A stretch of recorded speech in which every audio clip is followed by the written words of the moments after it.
Welcome back to the Osteo and Physio YouTube channel. Today's video is a full stretching routine for the whole body after you've been playing tennis. So to start the routine, we want to start by stretching out down the side of the body. So if you've been doing a serve or returning a shot, it's very common that the side of your body, so your latissimus dorsi into that lower back as well, gets really tight. So you want to aim for about 10 to 15 seconds, breathing in and then leaning over both sides. So think about how much you're twisting and leaning and turning as you're playing tennis. Really important to stretch this out. Next, we want to stretch around the back of the shoulder. So you're going to bring the arm across the body and pull, using the other arm, pull it across to stretch around the side and the back of the shoulder. Again, anytime we're returning a shot or we're serving, we're using the muscles right around the shoulder. And then once you've done 10 to 15 seconds on one side, you then want to move to the opposite side. So holding for 10 to 15 seconds, stretching across the body. Once we've done that, we then want to clasp around the back of the head. We're going to breathe in, and as we breathe out, we're going to gently guide the chin down towards the chest. And the reason why we stretch out the neck as well, if you think when you're serving, you're looking up, you're extending the neck. And same when you're returning a serve, you're kind of squatting, head looking up, ready to return. So the neck can be in quite an awkward position, so really good to stretch through that area.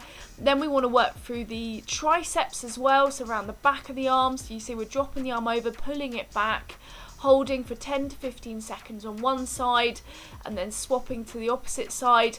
Again, this is really important because you think about whether you're doing a single or a double hand backhand shot, you know, you're going to be using the back of the arm through those triceps.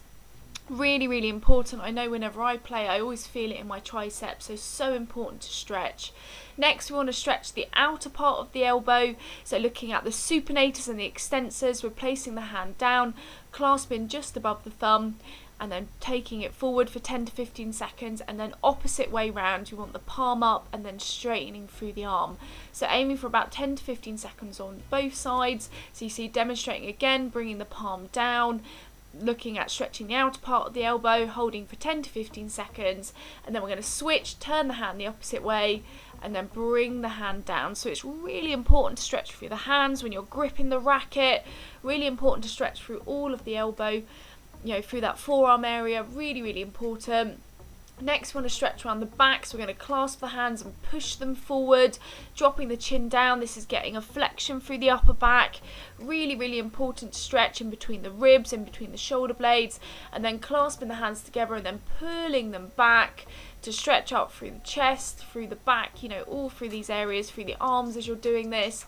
Pulling it back, holding for 10 to 15 seconds, and then relaxing there. Next, we're moving on to that lower body. So first of all, we want to stretch through the adductor on that inner part of the leg. So we're lunging over to the side, holding that for about 10 to 15 seconds. So really, really important on one side. So holding that stretch and then shifting to the opposite side, because you think every time you lunge for a shot, you're going to be contracting and using those adductors, those glute muscles.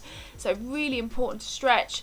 Next, I always like to do a bit of a combo of your hamstring and your calf muscle, just because sometimes after stretching off tennis, we're a bit limited for time. So how I would stretch the hamstring and then stretch the calf as well is, if you can, I would reach down and pull the foot up slightly. So where you should feel that is down the back of the leg in those hamstrings. So again, to demonstrate again, on the opposite side, holding for 10 to 15 seconds, just that first initial stretch is going to stretch through the hamstring, leaning back into the bent leg, and then you're going to pull the foot up. So that will stretch into your calf as well. So working smarter, not harder, to stretch through those calf muscles, really, really important.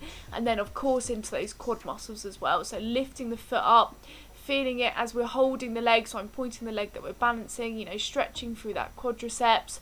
You want to use the other leg for stability. You know, you're really feeling the stretch in the leg that you're pulling back, and then swapping the other side again, stretching the leg that you're bending, holding that there, holding that position for 10 to 15 seconds, relaxing there. And again, so important to stretch all areas of the body after tennis. So a frequently asked question that we get asked after we've done a video is, when should I add this in? How much should I do it? So with regards to this full body stretching routine, we would encourage you to do this after you've played every single game of tennis. Not only does it reduce your risk of injury by stretching through all areas of the body, but it also helps to improve your performance when you're playing.